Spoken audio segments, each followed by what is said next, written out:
Ukay ng isang bata sa likod ng kanyang eskwelahan sa Jaén, Nueva Ecija ang ilang pera ng hapon at gold coins. Ipapatawag naman ang lokal na pamahalaan ang guro na umano'y kumukumpista sa mga Japanese money. Nagpapatrol si Ana Brosio. Ilang pagsugod sa Pinanggaan Elementary School sa Jaén, Nueva Ecija ang dalawang hapong ito. May nagsabi sa kanilang nahukay dito ang ilang piraso ng lumang Japanese money. Sa kanilang pagpilatis, kinumpirma ng mga hapon na totoong pera nila ito noong 1940s. Noong panahon daw kasi ng digmaan, ibinaon nila ang kanilang pera dahil natatalo na sila sa mga Amerikano sa gera.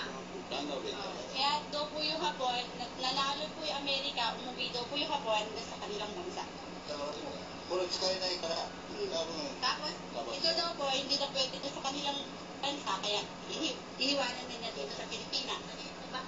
Kwento ng 11 anyos na si Jeff, pumunta raw siya noon sa likod ng eskwelahan para umihi. Pero napansin niya ang pulang marka sa lupa na hindi mapura. Nang hukay niya ito, nakita niya ang maliit na kahon na may lamang mga Japanese money at 20 gold coins. Ginarap ko po, tapos po nakit ko po na nung pagsako per ng kape. Tapos po yung nakita ko nagkagulo. Ginamit pa raw ng ibang mga bata ang mga gold coins sa laro nilang tansi. Pero nang makita raw ito ng kanilang teacher, kinumpiska niya ito. Inamin ng guro na may kinumpiska siya sa mga bata, pero hindi raw ito mga Japanese money. Wala naman talaga kung lukuha. Plain money lang talaga. Nakialam na rin dito ang lokal na pamahalaan ng Nueva Ecija at balak ipatawag ang guro dahil sa nangyari.